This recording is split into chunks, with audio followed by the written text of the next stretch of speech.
my kind of niche for the past however long has been focusing on page Mhm. optimization. Yeah. And I've had a client ask if we could start doing some backlinking. Okay. And so part of why I haven't done the whole backlink strategy is because my experience with it has been very spammy. Right. And, the folks reaching out saying, hey, can you add my link to your site? And, just kind of jacked up out of nowhere Right. request. Right. And I don't want to be that jacked up Right. out of nowhere requester. Yeah. So basically, I'm just kind of looking for ideas on non-spammy ways to get backlinks. I know they're important. I don't want to discount that. But, kind of in the hierarchy of ranking factors, is it worth putting a whole lot of time and effort into a strategy, that kind of thing? Yeah. Yeah. Great question. So I'm going to share my screen again. So within Curious Ants, if we go to the big how to do page, which lists all the things, Okay. links is one of the 4 basic pieces of any true SEO campaign. Okay. Right? We always start by measuring, because we don't, we want to be able to show we're providing value. So we Right. always make sure measurement is set up to track the conversions, because we want customers or our clients to know that they're making money for paying us. And so we got to measure everything. Then comes the technical SEO, which for the most part, because most of us use WordPress, is really very good. But there's things we want to check now and then just to make sure something's not happened. Maybe we want to make the website go a little faster. So we're going to do the technical. Then there's the on page, which I call content. And there's a lot involved with that. But you'll notice we're getting to this third, right? Yep. But then we get to the links, right? So we would, if we stopped here, we could make it so far, but we do need to pursue the link building strategies. So there are lots of things, but the first thing to do is to start here process everything you need to know about link building, right? Why it's important. What are the rules? Before anybody begins any link building campaign or effort, please review Google's rules about link spam, so you know what is allowed and what is not. And the reason I want to start here is there are, like Stephanie said, there's so many people out there who make all these grandiose promises to do it quick and easy. But if you look at link spam, there are actually links that are in violation with what Google says is allowed.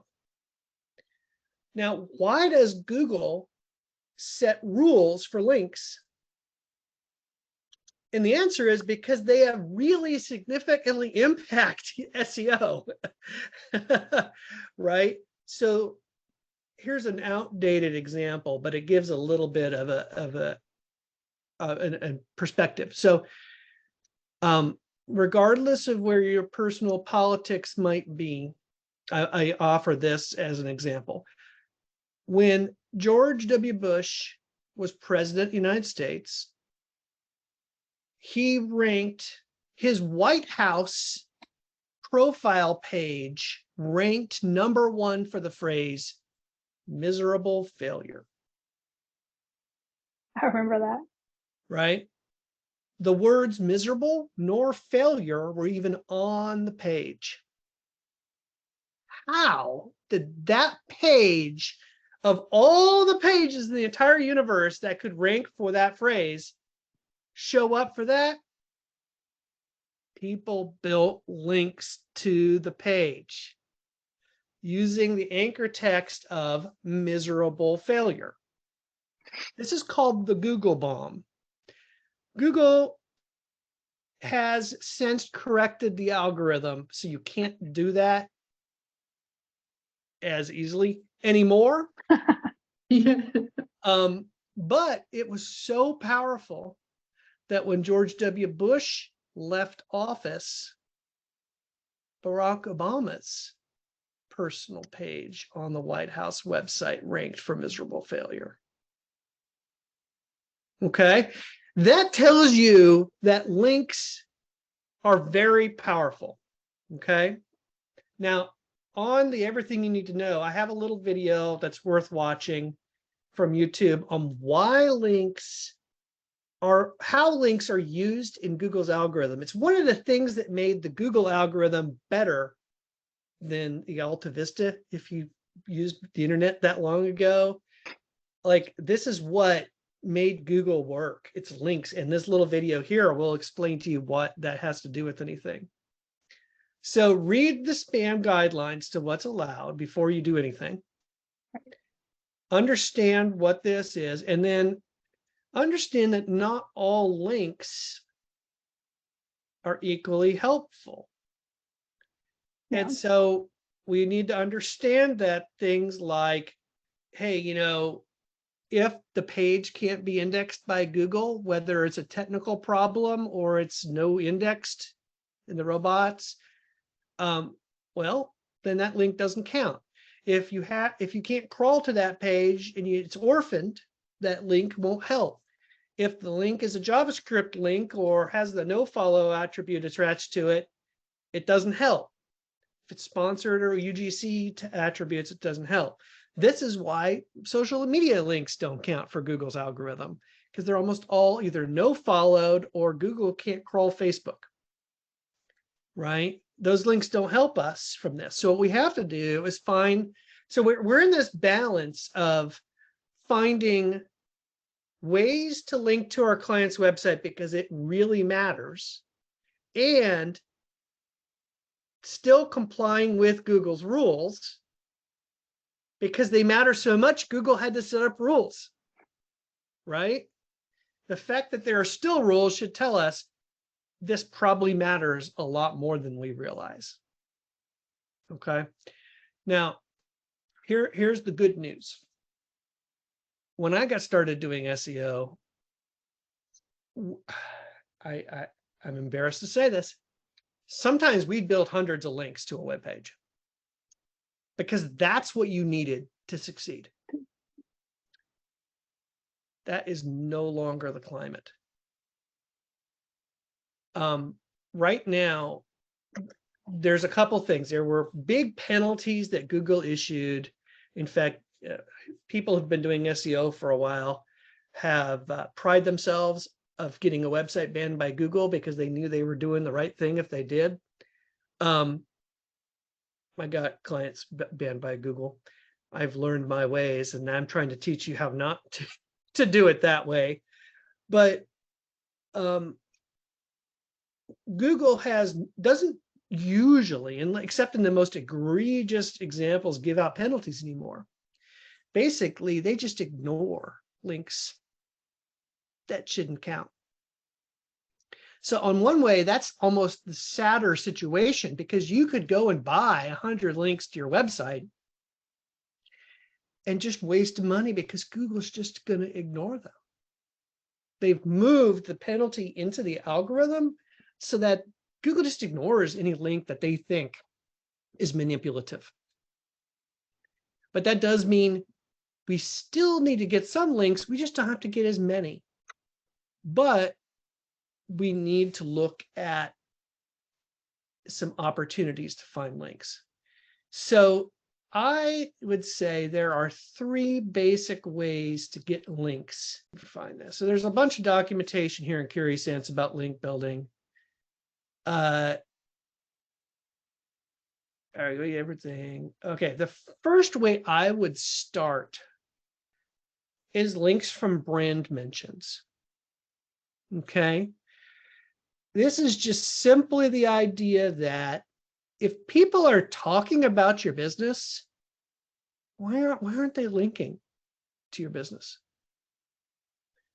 Right, and this can be done spammy, or it can be done friendly and helpful.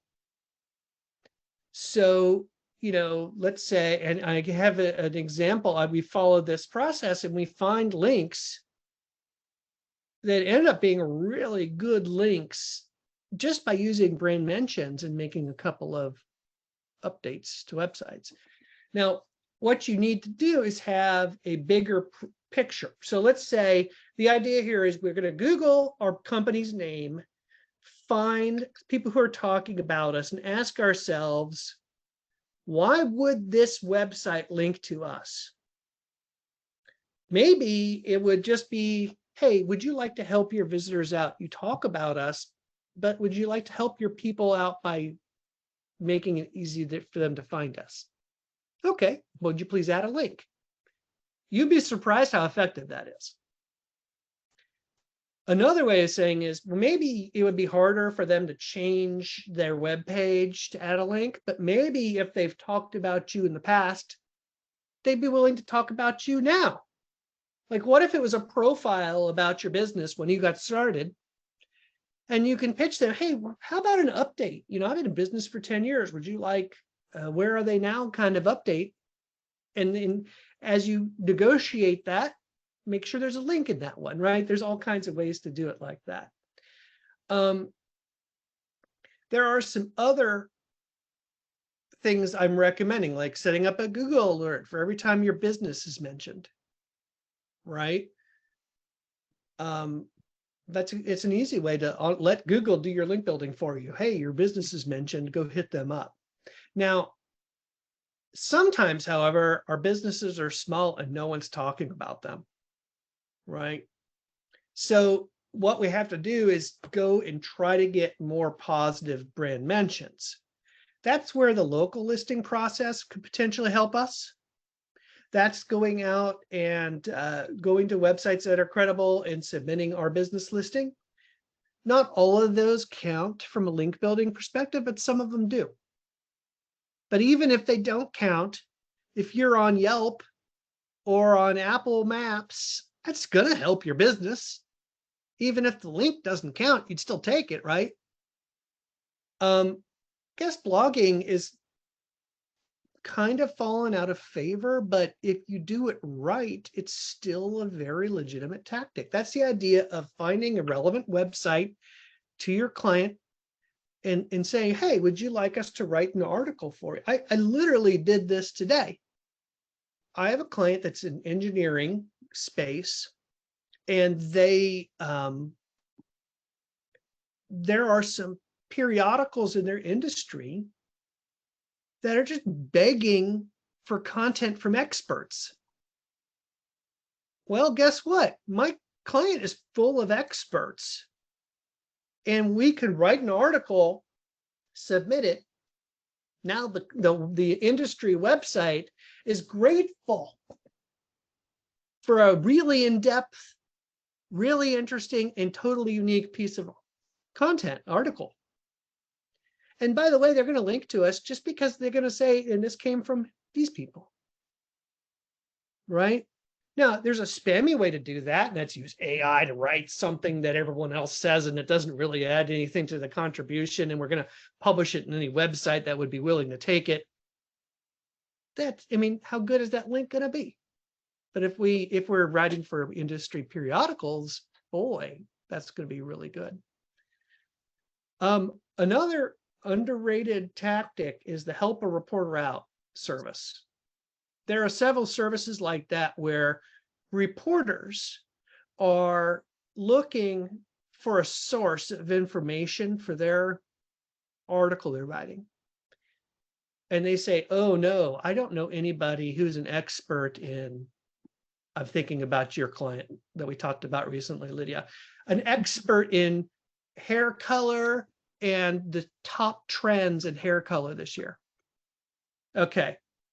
So they'll put a query on HARO, help a reporter out. It's saying, do you know any experts who can comment on trends within hair color this season? And if you find it, you can say, yes, as a matter of fact, I do. My client, here's, what my client says about this. And you can get a link from some very credible websites that way. Because you've contributed something of value, an expert opinion, and they're more than happy to link to you because they're citing their sources. These are things that are never going to get you in trouble with Google because it's a legitimate best practice. Now, help a reporter out, you don't always get opportunities that are relevant to every client, but it's the primary way I build links to my websites. I just watch them, and every once in a while they'll say, hey, what's the latest on link building? Okay, write up a little paragraph, send it their way. They quote me and link to me, right? Great. That was easy. But like there's a whole bunch of ways I list here to get possible brand mentions. Just have to think about it in terms of Google's guidelines. In other words, we can't pass money back and forth for a link. The link has to be indexable and crawlable by Google. But as long as we're following that, great. So that's one way. And another way to do this, besides brand, what I call brand mentions, is competitor link building, which is basically the same process, but doing it for your competitors. So if someone's talking about your competitor, why? And why wouldn't they talk about you too? It's a great way to find that industry periodical that you can write at. Like some of my clients, their industries are so niche, I barely understand what they do. They have a hard time describing what they do. But if they can say, oh, this competitor, we hate them, they're our biggest competitor, I can go and look for who's talking about their competitor and say, oh, here's a boring industrial site I've never heard of before. I bet you they'd like content from my client too. Right? Or things like that. So there's a whole bunch in Curious Ants. And if you go back to the SEO process, it's built into it here. So like, not every client needs local listings, but if you get to step number 9, the local listings is going to help with a little bit of that, right? Step 10 is branded link building, basically setting up the process to get you those automated emails. And then step 13 is apply that to competitors. So link building is important. Link building is still hard to do it right. But we don't need as many as we used to. We just need some good ones that are relevant. And that might be all we really need. And so hopefully this can kind of give you some ideas of how to do some better link building. Yeah, that definitely, basically everything you just said was what I've already told the client would be like when we get to that point, because he just signed on today. So we haven't even gotten there. So I feel good about, at least I didn't give him bad information. But yeah, the whole not being spammy in the request is where I was doubting myself. So thank you so much for pointing out that the steps were already available to me. Good.